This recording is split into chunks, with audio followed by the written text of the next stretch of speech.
पूज्य श्री साईं जी अर्जुन रम्य एवं मंगल का संसमान सम्मानित सजन जी, अभी हम लोग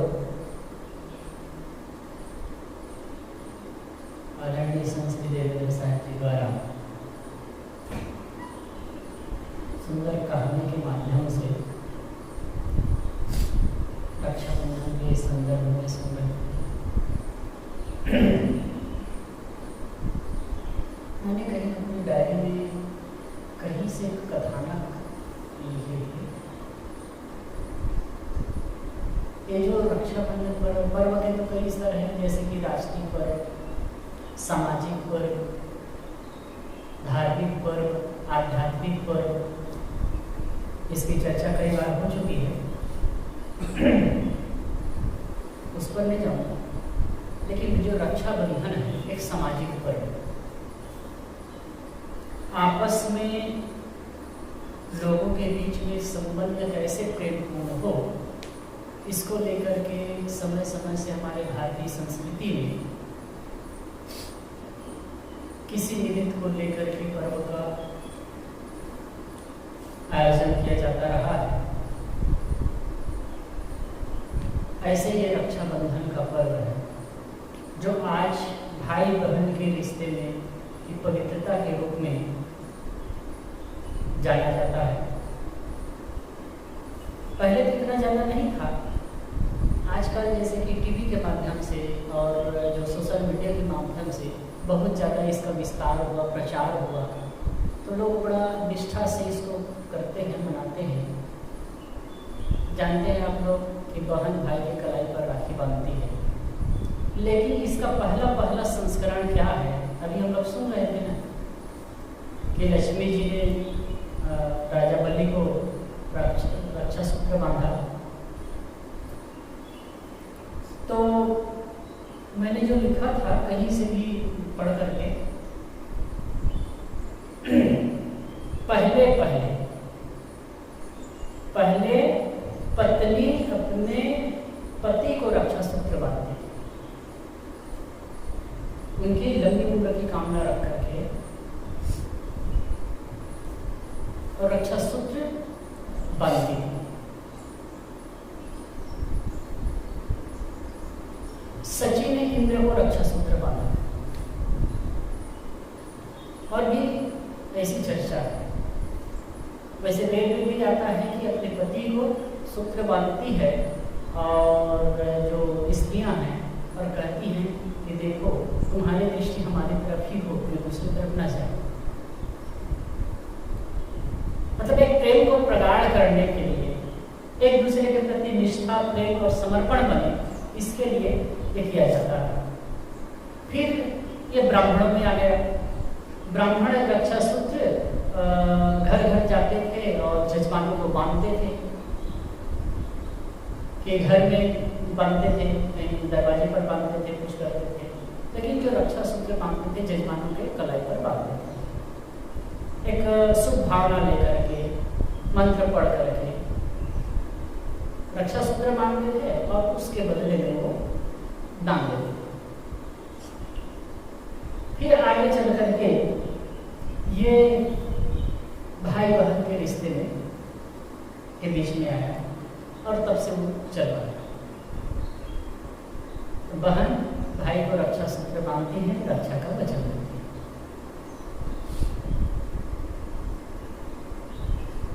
अच्छा है। और इस दुनिया में मतलब एक पवित्र रिश्ता भाई बहन का, और कई जगह देखने को मिलता है भाई बहन आपस में झगड़ते भी हैं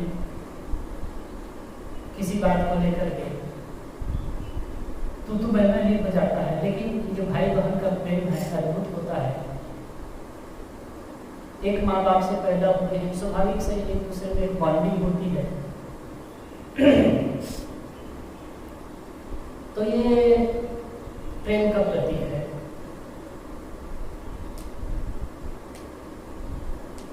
एक भावना का प्रतीक है। बहन भाई के हाथ में रक्षा सूत्र बांधती है, रक्षा की कामना करती है, और भाई बहन को रक्षा का वचन देता है।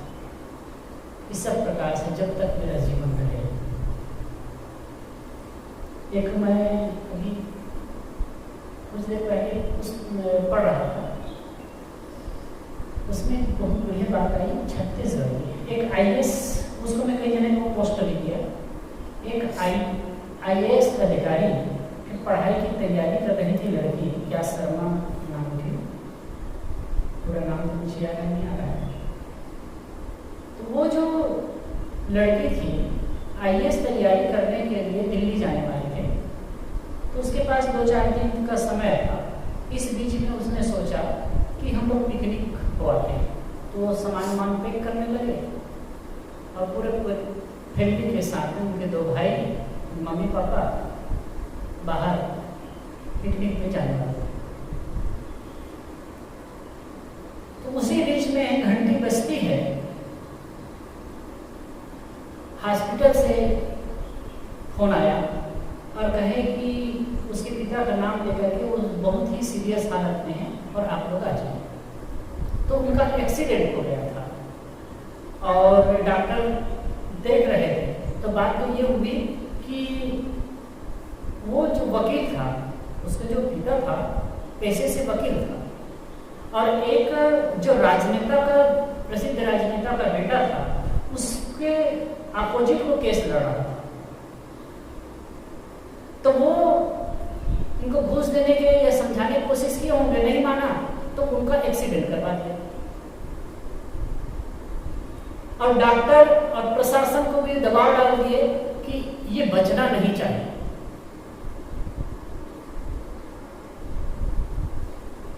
फिर वो उसका पिता तो बचा नहीं, मर ही गया। बहुत दुखी हुई। कहाँ 2 दिन के बाद वो IAS की तैयारी के लिए दिल्ली जाने वाली थी और नहीं जा पाई, एकदम खिन्न हो जाती है, रोने लगती है, अब क्या हो। कुछ दिन के बाद में वहां पर एक IAS अधिकारी, IPS अधिकारी आती है, आरती, और उन्होंने जब चार्ज संभाला तो उनके पास में जाती है, और इतने ही बहुत लोगों के पास में वो गई तो कि पिता को न्याय मिले, क्योंकि उनका तो मर्डर हुआ था, लेकिन उसका कोई समाधान नहीं। तो जब IPS जो आरती आई, अब वो भी उसका सेकंड पोस्टिंग ही था, यंग लड़की थी वो भी, तो उनसे मिले तो उन्होंने उस केस को अपने हाथ में लिया और जो मुजरिम था उसको जेल के पीछे भी पहुंचाया। लेकिन कोर्ट में केस चल रहा था, लेकिन उसका कोई समाधान नहीं। अब कोर्ट में जब केस चला गया तो IPS अधिकारी भी क्या करेगा? वो तो कोर्ट जो कहेगा वो मानना पड़ेगा, और कोर्ट का दबाव, कोर्ट पर ऊपर वाले का दबाव है।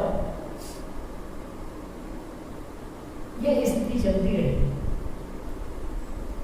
लेकिन इनको IAS की तैयारी करना था। वो लड़की रोते हुए कहती है आरती मैडम से कि मैडम, मैं भी आपके जैसे अफसर बनना चाहती थी, मेरे पिता का सपना भी था, लेकिन क्या करूं, वो ट्यूशन पढ़ा करके और मैनेज करना चाहती है। अब तो संभव नहीं था कि दिल्ली में जाकर के 15,000 महीना दे करके वो IAS की तैयारी कर सके। तो फिर वो जो IPS अधिकारी थी आरती, तो उन्होंने सपोर्ट किया, कहते ठीक है तो तैयारी कर। फिर वो घर में रह करके ट्यूशन पढ़ा करके IAS की तैयारी की, और उसके बाद में वो IAS पास भी की। इसी बीच में क्या बात हुई कि उनके जो पिता को एक्सीडेंट करके जो मारे थे, वो जो नेता था वो तो कानून की तरफ से छूट गया, लेकिन नेचुरली जो एक्सीडेंट हुआ उसमें मर गया। तो वो लड़की कहती रहे कि समाज ने तो उसे न्याय नहीं दिया, कानून ने तो उसे सजा नहीं दी, लेकिन प्रकृति ने, ईश्वर ने सजा दे दी और मेरे पिता को न्याय नहीं दिया। सुन करके अच्छा लगा कि आदमी पर जज्बा होता है तो कहीं भी आगे बढ़ सकता है।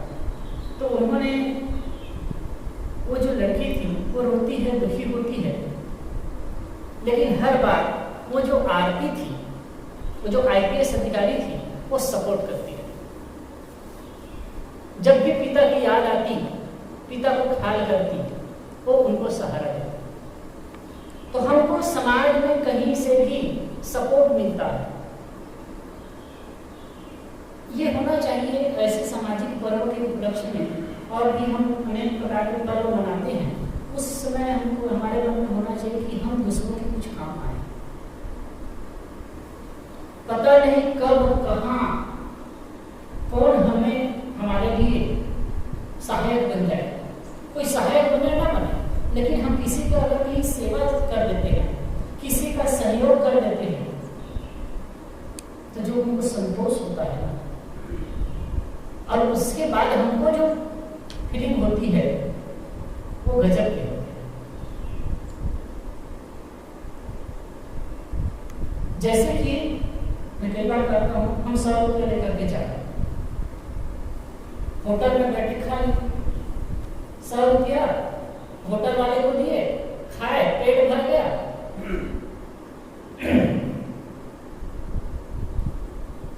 पेट भर गया, पैसा उनके पास गया, कुछ देर के बाद बराबर थोड़े समय के लिए संतोष हुआ। ऐसे दूसरी बात होती है, हम जा रहे हैं, वो पैसा को किसी ने छीन लिया, पैसा किसी ने छीन लिया, चुरा लिया, तब पैसा चला गया। उसको जब भी याद करें तो दुखी होंगे।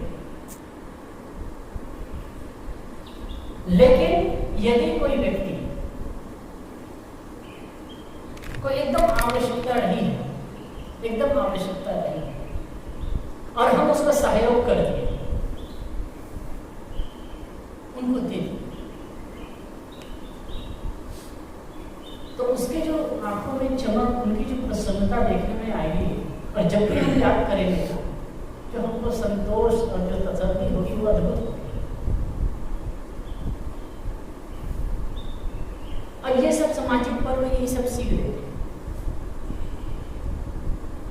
कई लोग होते हैं, कई लोग जो अपने परवाह किए बिना भी दूसरों की सेवा सहायता करते। एक घटना में बताऊं, दिल्ली की एक घटना, एक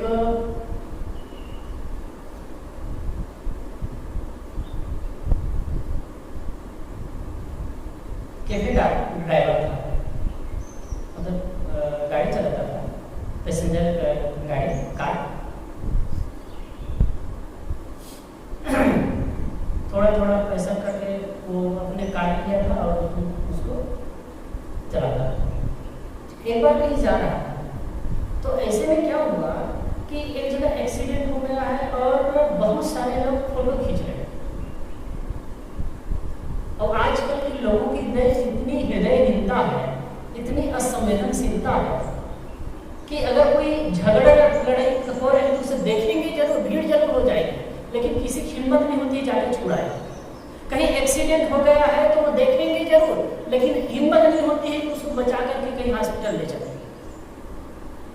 यही दशा थी, करीब 300-400 लोग इकट्ठे होकर के देख रहे थे, और एक लड़की का एक्सीडेंट हुआ था, खून से वो तरबतर थी, घायल अवस्था में छटपटा रही थी, लेकिन किसी की हिम्मत नहीं हो रही थी कि उस लड़की को तुरंत उठा करके हॉस्पिटल ले जाए।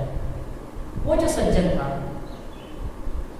आया, देखा, गाड़ी खड़े किया, देखा और सीधा गया, उस लड़की को उठाया, उठा करके अपने कार में रखा और हॉस्पिटल ले गया। हॉस्पिटल ले गया, तुरंत इमरजेंसी वार्ड में उसको ले जाया गया, फिर प्राथमिक ट्रीटमेंट की गई। फिर डॉक्टर ने तो कहा कि मतलब अगर कहीं थोड़े समय की भी देरी होती, आधा घंटे की भी देरी होती ना, तो ये बच नहीं सकती थी। फिर और एक्सरा वगैरह कराया गया, सीटी स्कैन कराया गया, तो उससे पता चला कि इस लड़की को बहुत ज़्यादा गहरी चोट लगी है। अगर कहीं ऑपरेशन नहीं होता है तत्काल तो ये बच नहीं पाएगी।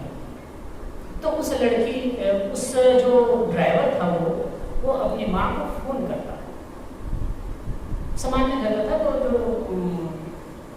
सहारनपुर साइड का था, तो उसने फोन किया अपनी माँ को कि ऐसी ऐसी बात हो गई है, मैं क्या करूँ। तो उसकी माँ भी